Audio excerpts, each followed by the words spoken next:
un gusto tenerte. Buen día, Carmen. Siempre es un gusto estar con ustedes aquí en The News.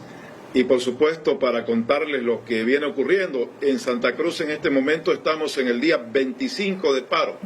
Es decir, no hay actividades laborales, productivas, aunque con una pequeña holgura en las mañanas se da cierto respiro para que la gente se aprovisione de alimentos o para que pueda desarrollar alguna actividad que le permita sostener un paro que ya lleva 25 días. Es el más largo de la historia de Santa Cruz. El último fue de 21 días y ahora estamos en el día 25, después de un cabildo del domingo pasado que concentró a miles de personas en la zona conocida como el Cristo, cambiando un poco el eje del conflicto. Ya no solamente se pide censo en el 2023, sino que se pide una ley de censo para blindar el censo, de que no haya la posibilidad de que se suspenda, pero además incorporar en esa ley el pedido de recursos económicos que deriva de los resultados y además la distribución de curules. Así es. Ahora hay un nuevo pedido, que es la autodeterminación, que es un tema que ha generado bastante polémica. Claro que sí, Tufi, solamente permíteme brevemente, en un minuto, poder decirle a los televidentes, al auditorio que nos está viendo en la América Latina, ¿por qué tan importante es este censo? Reasignación de recursos, nueva data que podría servir incluso para políticas públicas. Y segundo, la cuota política, es decir, la repartición de escaños para Santa Cruz, me imagino, o aproximadamente, según lo que dijeron los especialistas, de 4 a 5 escaños. Ahora, ciertamente, también lo decíamos antes, 2022, noviembre de 2022 se tenía definido primero, pues este censo poblacional.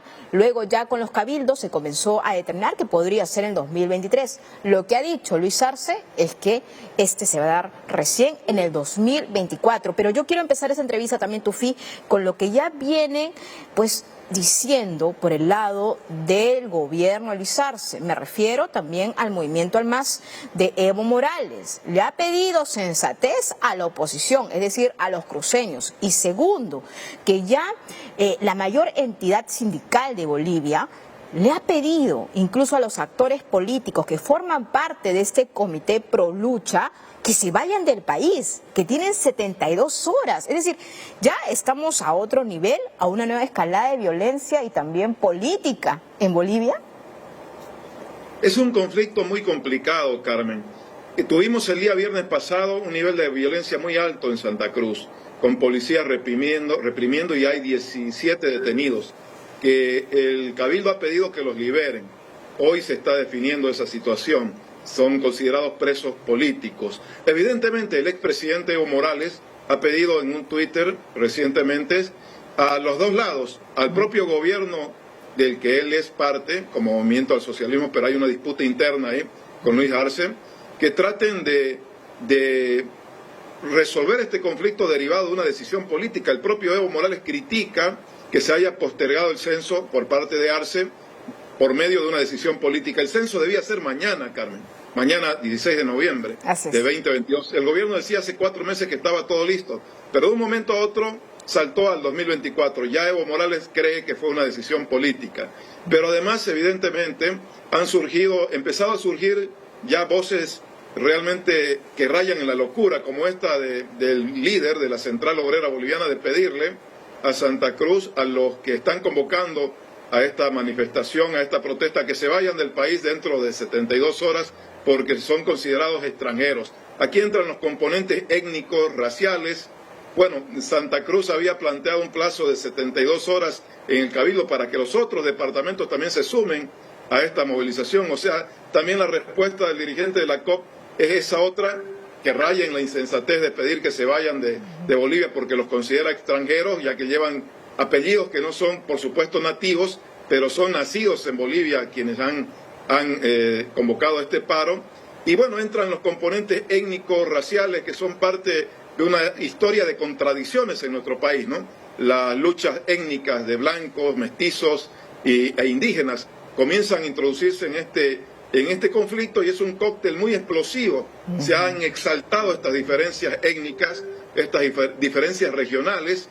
En Santa Cruz también hay una sensación de que el Estado boliviano no atiende a Santa Cruz, que la desprecia, que no solamente la desprecia, sino la ultraja, en un gobierno que tiene un componente altamente étnico, y se complica toda esta situación a tal punto que Santa Cruz ya está hablando de empezar su autodeterminación. Sí.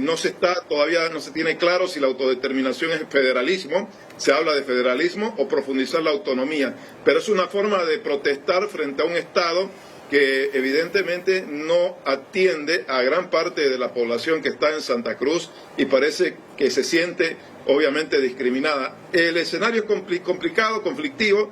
No creo que resolviendo el tema del censo se vaya a resolver todo, porque ya empiezan otro ámbito de demandas más complicadas, sí, como esto de la autodeterminación. Tufi, pero entonces tu lectura es, podríamos decir, que se está convirtiendo en un versus entre Santa Cruz y el Poder Ejecutivo, incluso otras partes de Bolivia.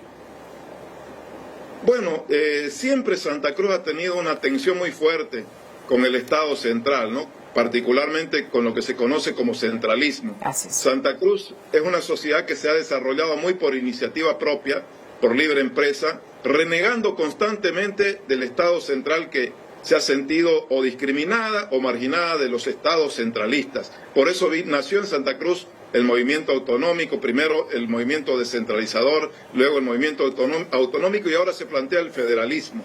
Por ahí hay algunas voces más radicales que hablan inclusive de independencia. Yo no creo que se vaya a llegar ahí, pero sí hay una fuerte interpelación al centralismo, porque Santa Cruz ha crecido muchas veces por sí sola y a pesar del Estado centralista, con mucha inversión privada, iniciativa propia, y esto choca con un Estado centralista que no responde a las demandas de Santa Cruz. Por eso es esta tensión histórica, es una tensión histórica entre entre Santa Cruz y la sede de gobierno que está en La Paz y el Estado central, el gobierno central básicamente. Esta es una tensión más dentro de la larga historia de tensiones que vienen desde el año 1950 aproximadamente, es decir, ya unos 70, 80 años. Santa Cruz es una región muy nueva, es una ciudad nueva, relativamente nueva, igual Santa Cruz, la capital del departamento, pero ya tiene la mayor población de Bolivia, ha crecido en 60 años de manera impresionante.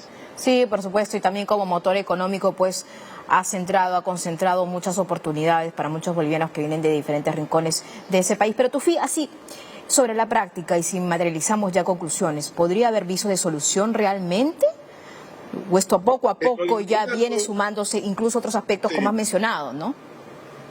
Hay dos condiciones que podrían determinar la suspensión del paro y una pacificación por lo menos momentánea. La primera de ellas, la aprobación de una ley del censo. ¿Qué se necesita para la ley del censo? Mayoría parlamentaria que tiene que darle el partido de gobierno.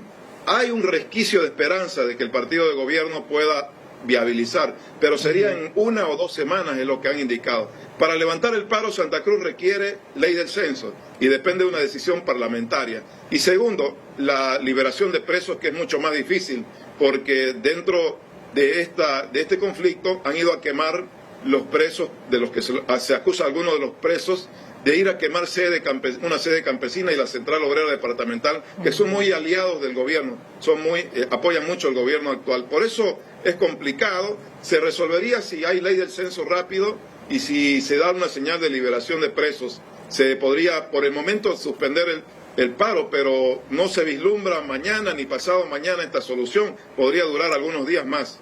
Correcto, Tufi. Para terminar, sabemos también por algunos diputados con quienes hemos hablado aquí en DNews que muchos de los movimientos o personas o grupos afines del gobierno Luis Arce o el movimiento El MAS, pues son los choques de contención para los manifestantes en Santa Cruz. Incluso pues la violencia también se ha tenido como epicentro estos enfrentamientos entre estos grupos afines del gobierno que incluso vienen respaldados, según lo que nos han contado, por la misma Policía Nacional y se enfrentan así a la ciudadanía.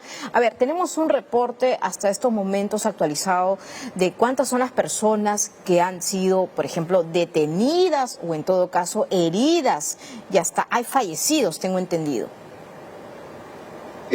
Voy a partir por los fallecidos. Se han registrado 4 muertes en espacios del conflicto, ¿no? El primer día un muerto en una población fronteriza. El segundo muerto ha sido por un motociclista que se chocó con un punto de bloqueo. El tercero ha sido un ataque a un punto de bloqueo que no se sabe quién, se presume pandillas, y hay un cuarto fallecido. Luego hay decenas de heridos, estamos hablando de más de 100 heridos, 150 aproximadamente, y hay en este momento 20 detenidos. En este momento. Ese es el panorama social en ese campo. Evidentemente esto se ha complicado porque los enfrentamientos son entre grupos de choque del gobierno, civiles organizados para ir a desbloquear, y por el otro lado también gente que responde a estos grupos de choque, también con cierto nivel de violencia, y ahí se producen los enfrentamientos entre civiles. La policía solamente mira o acompaña o protege fundamentalmente a los grupos de choque del gobierno. Los acompaña cuando tienen que ir a desbloquear. ¿Por qué? Porque así el gobierno no aparece él como el represor de los bloqueos, ¿no? Es decir, no saca las Fuerzas Armadas, no saca a la policía para ir a desbloquear, pero sí usa a los grupos de choque a los que resguarda para que estos vayan y desbloqueen, y es ahí donde se produce el riesgo de violencia. Tenemos cada noche enfrentamientos. Anoche ha habido un enfrentamiento en una zona populosa, el Plan 3000 se llama. Por suerte son escaramuzas, son hasta el momento escaramuzas con petardos y este tipo de enfrentamientos. Por suerte hasta el momento, afortunadamente, pero nada dice que podamos tener un nivel de crecimiento exponencial de la violencia si no se resuelve rápido. Correcto, Tufi, solamente para ser precisos en este dato, ¿hay algún tipo de ronda de diálogo o es que ya luego del anuncio de Luis Arce, pues eso está definitivo? El censo para ellos será en 2024. O sea, ¿hay algo más? ¿Hay algún, no sé, una ventana, una puerta de esperanza? Tú has comentado la ley del censo, pero aparte de ello, ¿hay una forma de llegar a un acuerdo con todos los cruceños? El diálogo técnico por el censo se cerró hace casi una semana. Desde ahí no se dialogó más. Se retiró la mesa cruceña de la mesa nacional. El gobierno cerró ahí, decretó el sábado la fecha del censo. Y ahora lo que se espera es que por lo menos los parlamentarios del MAS y la oposición puedan dialogar y acordar una ley del censo que sí puede ser el camino de la solución. Hay pequeños intentos de diálogo. Ayer vimos al presidente de la Cámara de Diputados hablar con algunos diputados opositores, pero son gestos y todavía no hay nada concreto. Está todo condicionado a lo que ocurra en el Parlamento, entre las fuerzas del gobierno y las fuerzas opositoras parlamentarias. Queda clarísimo, Tufi, entonces está en manos de la Cámara de Diputados en estos momentos, mientras las calles sigue pues efervescente, no sigue candente, y estas marchas y manifestaciones parecen que no van a dar tregua también al gobierno de Luis Arce. Muchas gracias, Tufi Are, periodista desde Bolivia. Muchas gracias por tu comentario y tu análisis y lo último también de la información. Muchas gracias. Muy buenos días. Gracias a usted, Carmen. Un abrazo grande a toda la audiencia de este prestigioso canal.